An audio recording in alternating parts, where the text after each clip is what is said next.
అందరికీ నమస్కారం. మీనాకుమారి చదలవాడ. ఈరోజు మనుష్యులలో ఉండే విభిన్న మనస్తత్వాల గురించి, కర్మఫలాల గురించి తెలుసుకుందాం.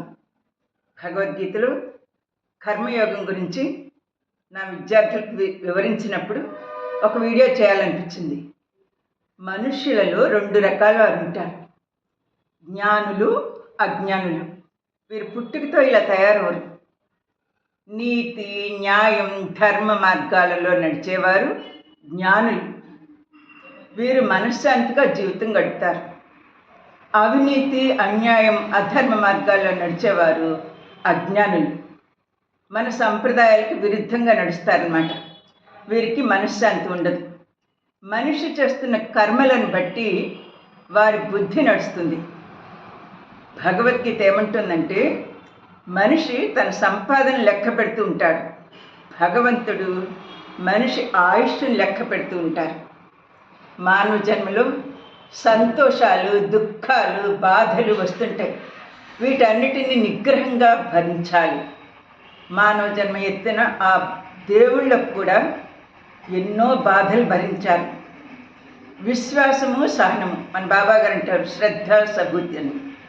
అవి లేకపోతే మనిషి పతనమైపోతారు.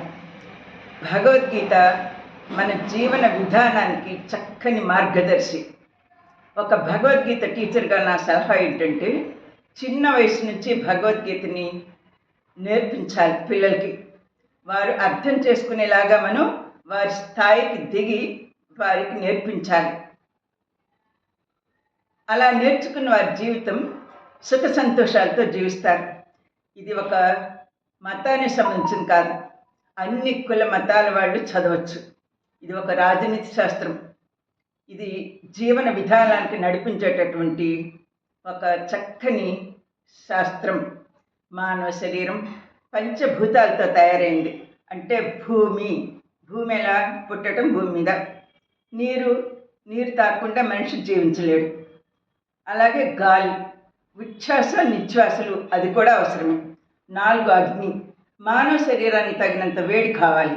ఆకాశం, మరణానంతరం ఆత్మ పైకే చేరుతుంది. కర్మ అంటే పని. అవి ఎలా ఉంటాయి? 3 రకాలుగా ఉంటాయి. ఒకటి సంచిత కర్మలు, ఎన్నో జన్మల నుంచి చేసుకున్నటువంటివి అన్నమాట. అవి అనుభవించి తీరాల్సిందే. అవన్నీ ఒక స్టోర్ రూమ్ లాగా ఉంటాయి మనిషి జీవితంలో. రెండవది ప్రారంధ కర్మలు, అంటే ఇవి చెడు కర్మలు. వాడు క్రితం జన్మలో ఒక తప్పుడు సాక్ష్యం చెప్పాడు అనుకోండి, దానివల్ల వాళ్ళ జీవితం చాలా బాధలు పడినందుకు మళ్ళీ జన్మలో ఒక మూగవాడుగా పుట్టాడనమాట. అవి అనుభవించి తీరాల్సిందే. మూడవది ఆగామిక కర్మలు. ఇవి వృద్ధాప్యంలో వచ్చే బాధలు. శక్తి లేదు, ఆ బాధలు తట్టుకోవాలి, అనారోగ్యంతో మంచాన్ని పట్టనమాట. ఇలాంటి బాధలు లేకుండా మనిషి జీవితం సాఫీగా జరగాలంటే ఏదో బాగా పాపాలు చేసి, హత్యలు చేసి దేవుడికి హుండీలో డబ్బులు వేయటం కాదు. పాపాలు చేయటం మానుకోవాలి.